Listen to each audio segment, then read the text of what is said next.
Putin hablando sobre su conversación con Donald Trump. Decía que en los próximos minutos Yuri Usakov y el portavoz del Kremlin, Dmitry Peskov, van a dar más detalles sobre esta conversación histórica. Pide detener las acciones militares en Ucrania. Dice que están dispuestos a un memorando de paz con Ucrania, pero insistía en eliminar las causas profundas del conflicto. José María, estábamos esperando un poco tu análisis. Justo ha hablado el presidente ruso. ¿Ha cambiado en algo tu opinión? ¿Sigues viendo un halo de optimismo para Kiev? Yo una vez más creo que esta conversación es mejor que haya pasado a que no haya pasado. Creo que el hecho de que por primera vez se esté hablando, se haya iniciado una negociación, por así decirlo, a dos bandas, donde el presidente Trump esté por un lado hablando con Zelensky, por otro lado hablando con el presidente Putin, yo creo que es positivo. Es mejor que exista esta línea de comunicación a que no exista, es mejor que se haya producido esta conversación a que no se haya producido. Ahora entendemos, y un poco por lo que ha ido pasando en las últimas semanas y los recientes actuaciones, ¿no?, por parte de Rusia en Ucrania, pues no parece tampoco que vaya a ser algo inmediato. Las propias palabras del presidente Putin tampoco dan a entender de que vaya a haber un alto el fuego inminente, ni mucho menos, sino que hay una voluntad de llegar a un acuerdo, que además tienen que tratar temas sustanciales que fueron las que causaron el conflicto. Y hoy por hoy Ucrania, tras 3 años largos de guerra, pues está quizá más cerca por mera dependencia que se ha creado, que se ha ensanchado como consecuencia del conflicto, de esas potencias europeas, de la OTAN, incluso de los intereses de Estados Unidos, ¿no? Por lo tanto, ahí cuando Putin se refiere a esos problemas de base, pues son problemas o son cuestiones que tienen una trascendencia importantísima y que no se resuelven en principio de un día para otro. De todas formas, vemos también cómo los europeos no se fían de estas conversaciones, porque los europeos en principio mañana aprueban y dan a conocer el 17 paquete de sanciones que va contra el transporte ruso, contra esa Shadow Fleet, ¿no?, o esa flota de mercantes que trabajan o que sirven o que transportan petróleo ruso, contra el sistema financiero y contra productos químicos y otros productos también que se exportan desde Rusia y que hasta ahora no tenían restricciones. Entonces, aquí todo el mundo es muy cauto y las actuaciones son claras de que, aunque estas conversaciones hayan sido por sí positivas, no implican un cambio radical o un cambio sustancial en lo que al conflicto se refiere, y que según la posición rusa, tendrán que abordarse cuestiones de suma importancia y de trascendencia antes de llegar a un alto el fuego. Pero en clave del día me parece que hoy ha sido un paso más en el sentido de conseguir una paz, aunque parece que no sea inminente. Bueno, pues vamos con los puntos principales de esta llamada entre el presidente ruso y el presidente de Estados Unidos. Putin ha dicho que la conversación con Trump ha durado más de 2 horas. Dice que Trump ha expresado su posición sobre el alto el fuego en la conversación. Ha dicho Putin que un alto el fuego con Ucrania es posible si se alcanzan los acuerdos pertinentes. Dice que el memorando entre Rusia y Ucrania puede incluir cuestiones de alto el fuego y principios de solución. Rusia y Ucrania, dice Putin, deben encontrar compromisos que convengan a ambas partes. La reanudación de los contactos en Estambul indica que las partes están en general en camino correcto. Decía Putin además que valora mucho la conversación con Trump, que ha sido muy constructivo y que más tarde hablarán Dmitry Peskov y Yuri Usakov. Juan Antonio, quiero saber cuál es tu primera valoración de estas declaraciones por parte de Vladimir Putin. Vamos a ver, objetivamente, si echamos la vista atrás de declaraciones anteriores del presidente Putin y otros líderes rusos, pero no de ahora, ni de hace unos meses, sino ya de cuando estaba Biden y de antes del inicio de la operación militar, no hay ningún cambio cualitativo. Cuando el presidente Putin se refiere a un memorándum, estamos hablando del memorándum de condiciones de las causas que producen el conflicto. Esas ya estaban en el documento, en un memorándum también, en diciembre del año 2021. Exactamente el 17 de diciembre, entregado a la Casa Blanca y a Bruselas. Cuando, a ver, lo que sí hace Putin y hace muy bien es utilizar un lenguaje muy diplomático y sobre todo que deje bien a Trump.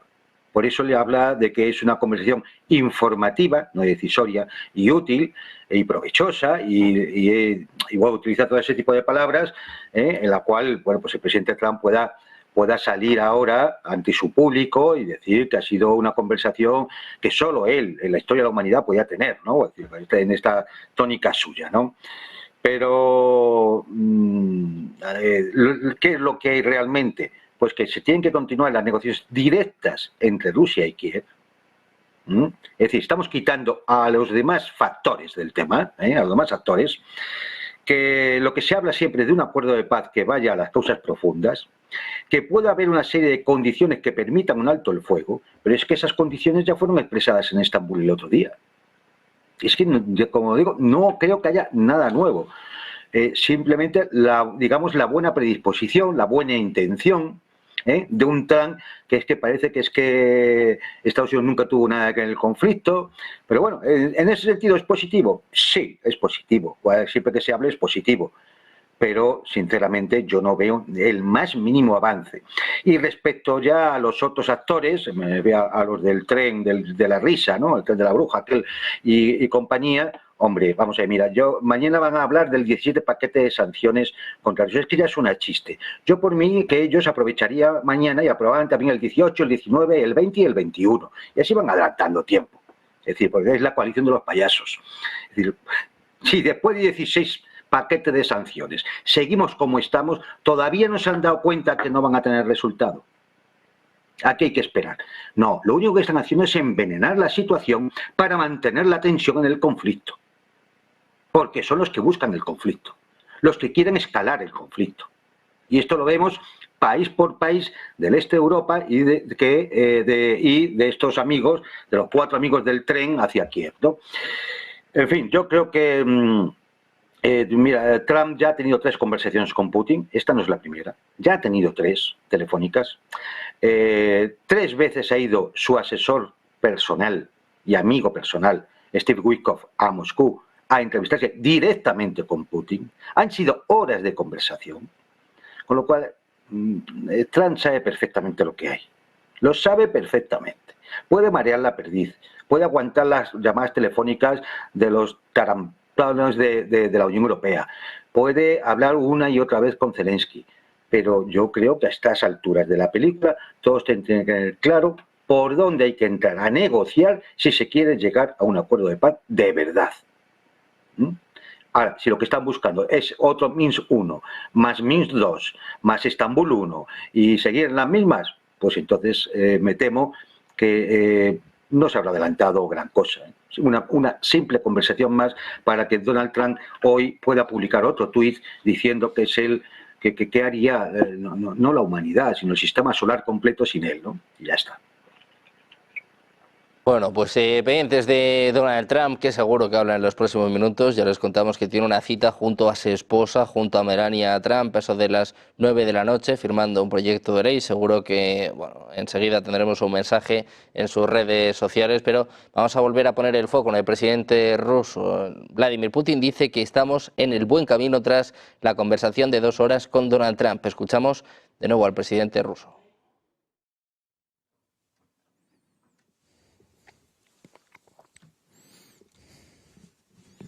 Buenas tardes.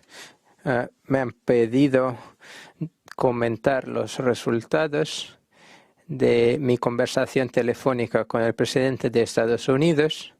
Esta conversación sí tuvo lugar, duró más de 2 horas y quiero resaltar que fue muy sustancial y muy honesto. En mi opinión, fue muy útil.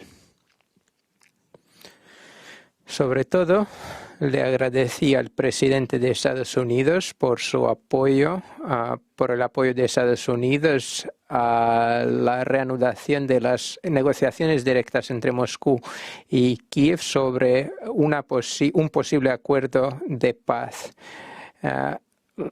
Esas conversaciones fueron interrumpidas por Kiev en 2022. El presidente de Estados Unidos expuso su posición sobre un alto al fuego, una tregua y, por su parte, también resaltó que Rusia está apoyando una resolución pacífica de la crisis ucraniana. Lo que pasa es que necesitamos establecer vías eficaces hacia la paz. Hemos acordado, el presidente de Estados Unidos y yo, que Rusia está dispuesta a trabajar con la parte ucraniana sobre un memorando sobre un posible acuerdo de paz. Hay que establecer algunas posiciones como los principios de la resolución, los plazos para un posible acuerdo de paz, incluyendo un cese al fuego dadas ciertas condiciones. Por cierto, los contactos en Estambul se han reanudado y eso nos hace pensar que estamos en una vía correcta, en un camino correcto. Quiero resaltar una vez más que la conversación fue muy constructiva y la valoro altamente. La cuestión ahora es que las partes rusa y ucraniana muestren su compromiso con la paz y encuentren compromisos que vengan bien para las ambas partes. Nuestra posición es clara. Para nosotros es importante eliminar las causas profundas, estructurales de esta crisis, y mi secretario de prensa y mi asesor luego aclararán los detalles de las conversaciones de hoy que he tenido con el presidente Trump.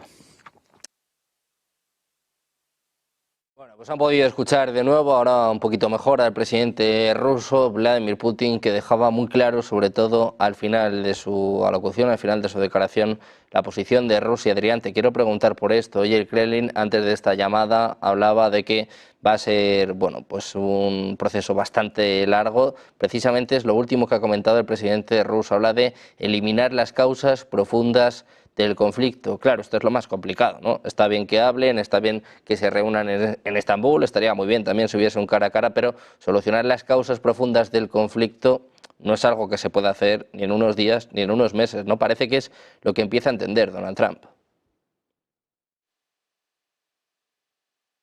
Con el final, con la evolución lógica de este proceso, que no es otra que la rendición o capitulación del gobierno de Kiev y lógicamente de las potencias que le están apoyando, ¿no? Pero bueno, si vamos a lo que ha sucedido en la conversación de hoy, todo parece indicar que desde el punto de vista de los contenidos no hay cambios sustanciales. Pero vamos a intentar buscar algo positivo en el contexto, ¿no? Y voy por la línea quizás que apuntaba de alguna forma José María, ¿no? El que existan las conversaciones en sí mismo pues puede ser positivo, ¿no? Porque claro, y hablo no de cualquier conversación, hablo de una conversación entre Trump y Putin, ¿no? porque acordémonos de lo que sucedió con la primera. Todo Occidente se volcó reprochando a Trump por haberse atrevido a hablar durante, no sé cuánto fue, hora y media, 2 horas con Vladimir Putin. Y mientras que ahora esto ya han conseguido que se normalice, que esas relaciones directas entre Estados Unidos y Rusia queden absolutamente normalizadas. Es más, ahora mismo el portavoz de la Secretaría General de la ONU se ha felicitado porque haya existido una interlocución directa entre Trump y Putin. Bueno, y quizás no hay que descartar que uno de los escenarios que tengan pactados Estados Unidos y Rusia sea precisamente este. Es decir, hacer revolucionar el contexto de forma progresiva y lenta y moverlo desde una situación inviable y suicida en la que estaba, digamos, hasta el año pasado, ¿no? No hay que descartar esto, viendo uno de los aspectos positivos de todo esto, ¿no? Porque incluso este factor nuevo, que es nuevo de Estambul, no es nuevo de hoy, de la interlocución directa entre Ucrania y Rusia, puede tener también algún elemento positivo.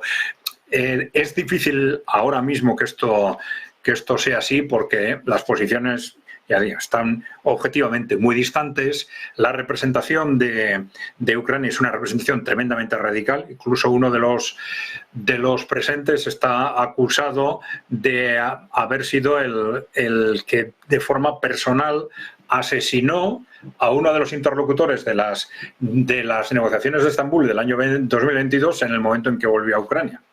Fue asesinado, según se le acusa, por una de las personas que estuvo el otro día en Estambul, ¿no? Entonces, una representación muy radical. Es muy difícil que de ese contexto pues se avance significativamente, pero hay que tener en cuenta, yo creo que la personalidad en concreto de Zelensky.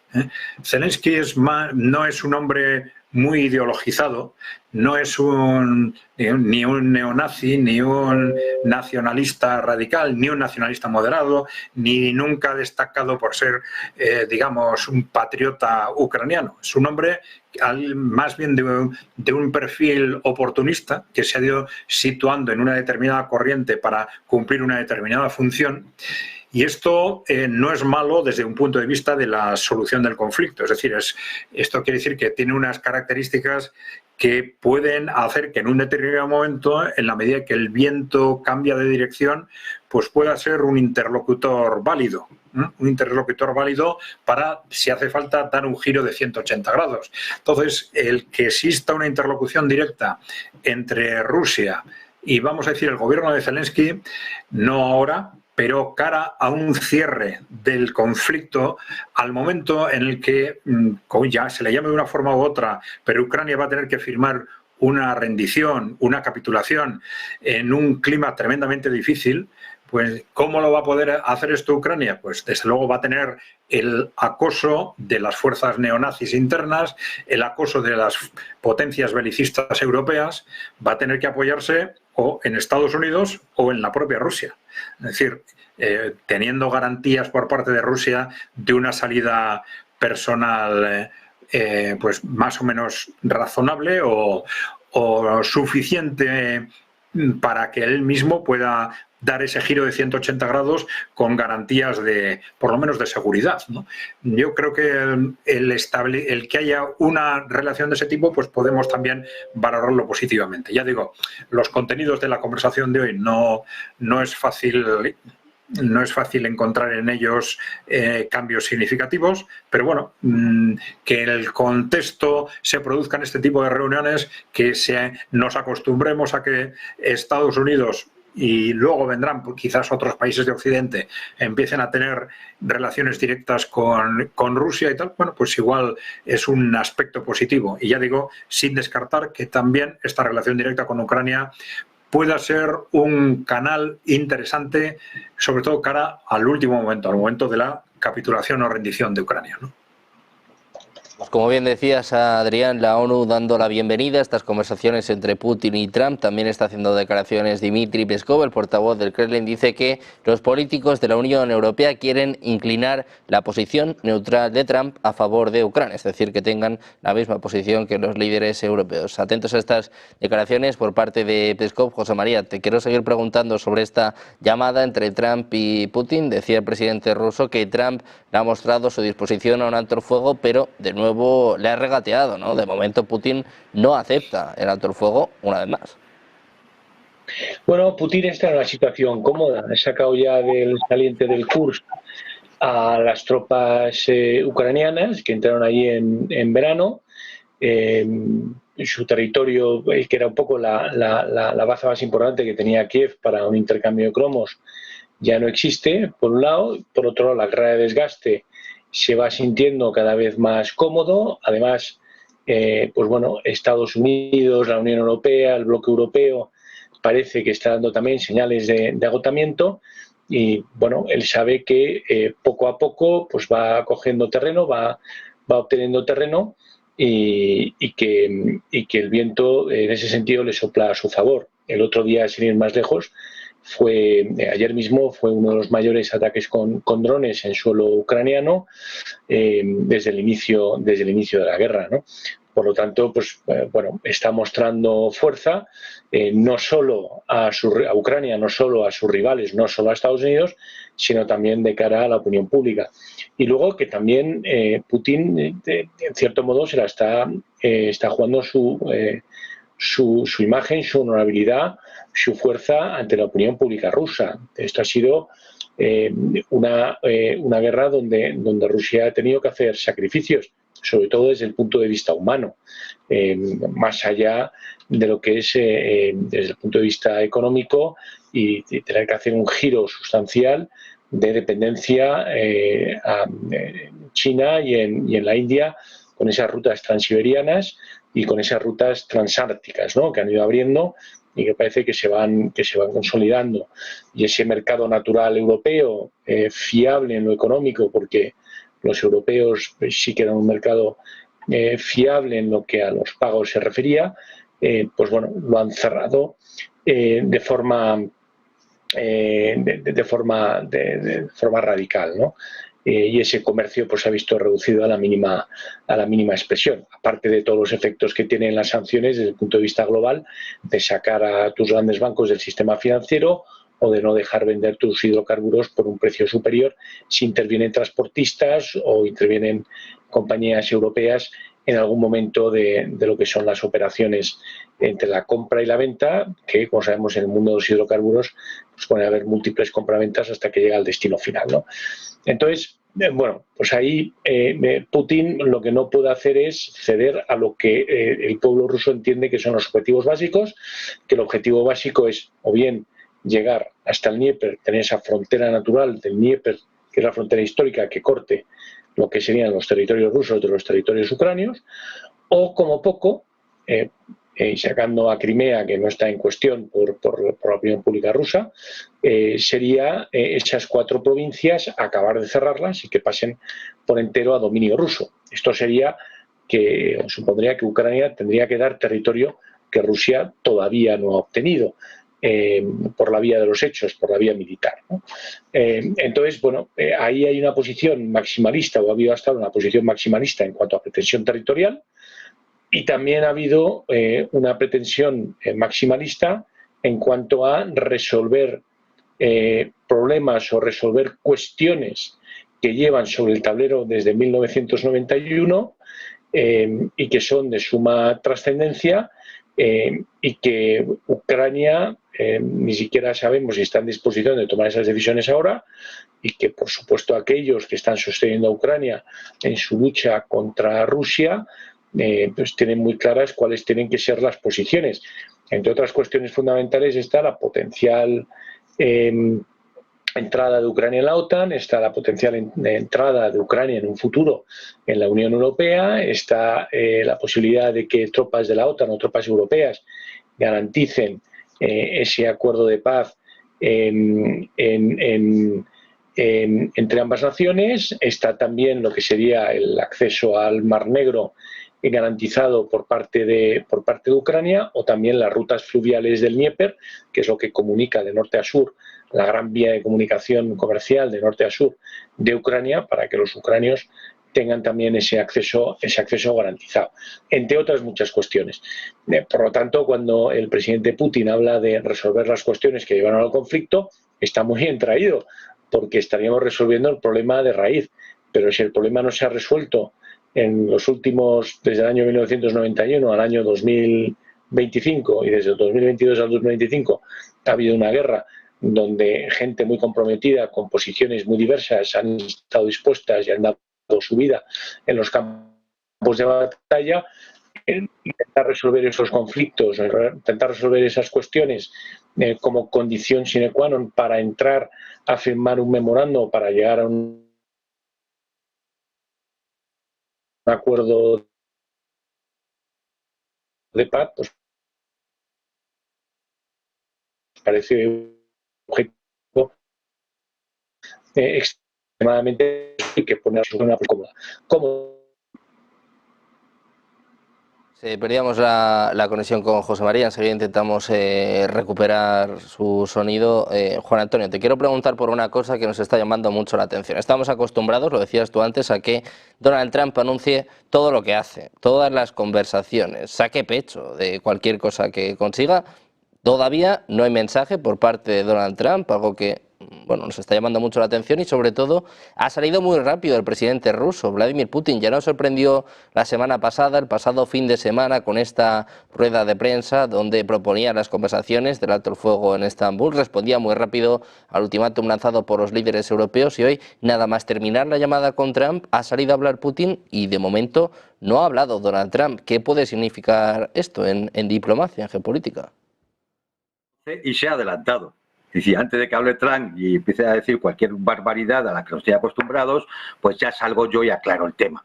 Con lo cual Trump ahora tendrá que, de alguna forma, modular el mensaje, o incluso darle otro carácter, también triunfal, por supuesto, pero quizá más enfocado en el mismo, ¿no? Es decir, yo creo que simplemente es una estrategia más de comunicación, ¿no? Yo creo que no tiene mayor significado en principio.